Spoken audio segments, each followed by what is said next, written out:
आज ही Doubtnut app download करें। Doubtnut पर होगा अब आपके सभी मैथ्स, केमिस्ट्री, फिजिक्स और बायोलॉजी डाउट्स का सफाया। बस अपने क्वेश्चन की फोटो खींचो, उसे क्रॉप करो और तुरंत वीडियो सोल्यूशन पाओ। Download now. हेलो फ्रेंड, यहाँ पे एक क्वेश्चन में दे रखा है discuss the behaviour of wire under increasing load. ठीक है, सो क्वेश्चन के कॉन्टेक्स्ट को समझते हैं। ठीक है, सो देखो होता क्या है कि हमारे पास एक वायर होता है। ओके, नाउ ये जो वायर है, ओके, इस वायर को अगर हम लोग स्ट्रेच कर रहे हैं, ठीक है, सो इसके बिहेवियर में क्या चेंज होता है, ओके, इसका स्टडी करते हैं हम लोग एक एक्सपेरिमेंट के थ्रू। ठीक है, तो उस एक्सपेरिमेंट में क्या करते हैं हम लोग, इस एंड को हम लोग फिक्स कर देते हैं, वायर के एक एंड को फिक्स कर देते हैं। ठीक है, इसके दूसरे एंड पे हम लोग फोर्स अप्लाई करते हैं। ठीक है, सो सपोज करो यहाँ पे हम लोगों ने इधर के डायरेक्शन में एफ फोर्स लगाया है। ठीक, तो वायर पे हम लोग फोर्स लगाते हैं। ओके, एंड इस फोर्स का वैल्यू हम लोग वेरी करते हैं। ठीक है, धीरे धीरे इंक्रीज करते हैं, तो देखते हैं कि वायर में जो इलोंगेशन है या फिर जो भी वायर का बिहेवियर है वो कैसा रह रहा है। एंड क्वेश्चन में यही पूछा है कि अगर ये फोर्स जो है, ओके, इसको हम लोग इंक्रीज करते जाए धीरे धीरे, ओके, सो इस वायर का क्या बिहेवियर रहने वाला है ये बताओ। ओके, सो देखो सपोज कर लो इस वायर का जो इनिशियल लेंथ था वो है एल नॉट, एंड इस वायर के क्रॉस सेक्शन एरिया का वैल्यू है ए। ठीक है, नाउ अगर इस वायर पे हम लोग एफ फोर्स लगाएंगे, ओके, सो इस वायर के अंदर क्या होगा कि देखो सपोज करो वायर के इस सेक्शन को जूम करके देखो। ठीक है, सो यहाँ पे जैसे ही इसको जूम करके देखेंगे तो इसके मॉलिक्यूल्स हम लोग को ऐसे दिखेंगे। ठीक है, ये वायर के मॉलिक्यूल्स है। ओके, नाउ अब हम लोग क्या कर रहे हैं कि इधर की तरफ फोर्स लगा रहे हैं, कुछ फोर्स से खींच रहे हैं इसको। ठीक है, सो क्या होगा कि इन दोनों मॉलिक्यूल्स के बीच का डिस्टेंस इंक्रीज होगा। ओके, क्योंकि हम लोग इधर फोर्स लगा के खींच रहे हैं, वायर में एक्सटेंशन पैदा कर रहे हैं। ओके, सो क्या होगा कि इन दोनों मॉलिक्यूल्स के बीच में जो गैप है वो इंक्रीज करेगा। ओके, नाउ जैसे ही होता क्या है कि अगर मॉलिक्यूल का जो अरेंजमेंट है, ओके, इसको जरा सा भी चेंज करें, आइदर इनके बीच का गैप इंक्रीज करें या फिर डिक्रीज करें, ओके, होता क्या है कि इस मॉलिक्यूल्स के अंदर, ठीक है, एक रीस्टोरिंग फोर्स डेवलप होता है। ओके, होगा क्या देखो रबर के जैसा, अगर इस मॉलिक्यूल का अगर इन दोनों मॉलिक्यूल के बीच का डिस्टेंस इंक्रीज करेंगे तो क्या होगा कि इन दोनों मॉलिक्यूल्स के बीच में एक अट्रैक्शन फोर्स एक्टिवेट हो जाएगा। ओके, एंड इसी फोर्स को हम लोग रीस्टोरिंग फोर्स बोलते हैं। ओके, सिमिलरली अगर दो मॉलिक्यूल यहाँ पे हैं, ठीक है, इन दोनों मॉलिक्यूल के बीच का डिस्टेंस हम लोग डिक्रीज करेंगे तो इन दोनों मॉलिक्यूल के बीच में एक रिपल्सन फोर्स एक्टिवेट हो जाएगा। ओके, एंड ये होगा हमारा रजिस्टिंग फोर्स। ठीक है, जो मॉलिक्यूल्स का नेचर है उसके नेचर को हम लोग डिस्टर्ब कर रहे हैं। ठीक है, सो मॉलिक्यूल्स में एक रजिस्टिंग फोर्स डेवलप हो रहा है। ओके, एंड इसी रजिस्टिंग फोर्स की वजह से क्या होता है कि इस वायर में स्ट्रेस डेवलप होता है। ठीक है, सो यहाँ पे इस पर्टिकुलर केस में क्या होता है कि जो रजिस्टिंग फोर्स होता है जो कि यहाँ पे डेवलप हुआ है, ओके, वो हमारे अप्लाइड फोर्स के बराबर होता है। ठीक है, सो इस वायर के अंदर जो स्ट्रेस होता है, ठीक है, जिसको हम लोग सिग्मा से रिप्रेजेंट करते हैं। ठीक है, so this stress is equal to force, resisting force, ठीक है, divided by cross section area of the wire. Okay, so ये होता है स्ट्रेस इन द वायर।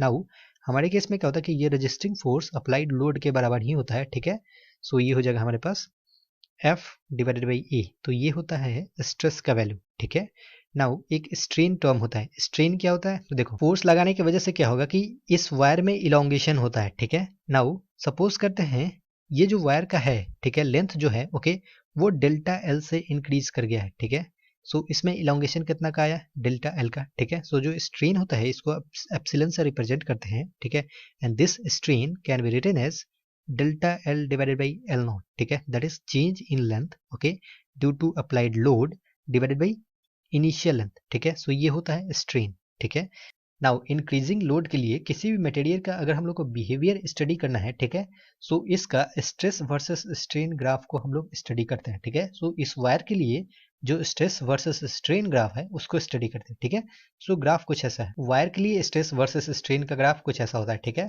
यहाँ पे वाई एक्सिस पे है हमारा स्ट्रेस एंड एक्स एक्सिस पे है हमारा स्ट्रेन। ठीक है, नाउ स्ट्रेस और स्ट्रेन में एक रिलेशन होता है। ठीक है, Young's modulus of the material of the wire is equal to stress divided by strain, that is sigma divided by epsilon. Okay, so यहाँ से जो स्ट्रेस है, ठीक है, इसका वैल्यू मिलता है यंग्स मॉडुलस, ये एक कांस्टेंट टर्म होता है फिक्स मटेरियल के लिए। ठीक है, ये मटेरियल पे डिपेंड करता है। ठीक है, सो यंग्स मॉडुलस इनटू एप्सिलॉन। ठीक है, सो यहाँ से देख सकते हैं कि अगर हमारे पास एप्सिलॉन का वैल्यू जीरो होगा, ठीक है, तो स्ट्रेस का भी वैल्यू जीरो होगा। ठीक है, सो ये वाला जो ग्राफ है, ओके, ये 0,0 से स्टार्ट हुआ है। ठीक है, जब स्ट्रेन का वैल्यू जीरो है स्ट्रेस का भी वैल्यू जीरो है। ओके, नाउ यहाँ पे अगर इस फॉर्मूला में देखें, ठीक है, तो ये एक कांस्टेंट टर्म है। ठीक है, so stress is directly proportional to strain है। ठीक है, सो हम लोग देख रहे हैं कि इस पॉइंट से लेके ठीक इस पॉइंट तक जो ग्राफ है ये एक स्ट्रेट लाइन ग्राफ है, ठीक है।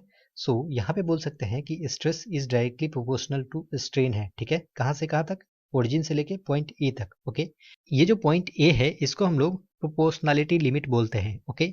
नाउ इससे थोड़ा सा भी अगर स्ट्रेस का वैल्यू और इंक्रीज किया, ठीक है, सो स्ट्रेस और स्ट्रेन एक दूसरे के प्रोपोर्शनल नहीं रहते हैं, ओके। सो पॉइंट रीजन ए से बी तक स्ट्रेस और स्ट्रेन एक दूसरे के प्रोपोर्शनल नहीं है, ओके। इसीलिए ये स्ट्रेट लाइन नहीं है यहाँ पे, ओके, थोड़ा सा कर्व्ड है, ओके।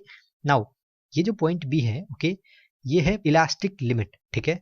अब देखो ये ओरिजिन से लेके, ठीक है, जो पॉइंट बी है, ओके, इस रीजन में अगर स्ट्रेस का वैल्यू है, ठीक, तो इस रीजन के लिए अगर हम लोग फोर्स का वैल्यू हटा दें, ठीक है, फोर्स जो अप्लाई हो रहा था हमारे मटेरियल पे उसका वैल्यू उसको हम लोग हटा दें, ठीक है, सो क्या होगा कि हमारा मटेरियल अपना ओरिजिनल शेप गेन कर लेगा, ओके। इसीलिए ये पॉइंट बी है इसको हम लोग इलास्टिक लिमिट बोलते हैं, ठीक है।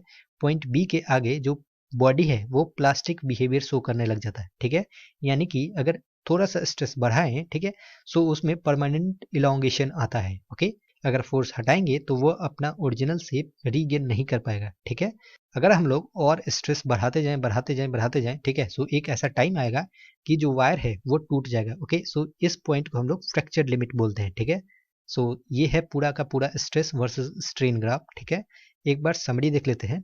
जो स्ट्रेस वर्सेस स्ट्रेन ग्राफ है, ओके, वो 0,0 से स्टार्ट होता है, ठीक है। नाउ यहाँ से जो पॉइंट बी तक है यानी कि ओरिजिन से लेके, ठीक है, पॉइंट बी तक, ओके, अगर हम लोग हमारे मटेरियल से जो फोर्स अप्लाई था, ओके, उसको हटा दे, ठीक, तो हमारा जो मटेरियल है वो अपना ओरिजिनल शेप गेन कर लेगा, ओके।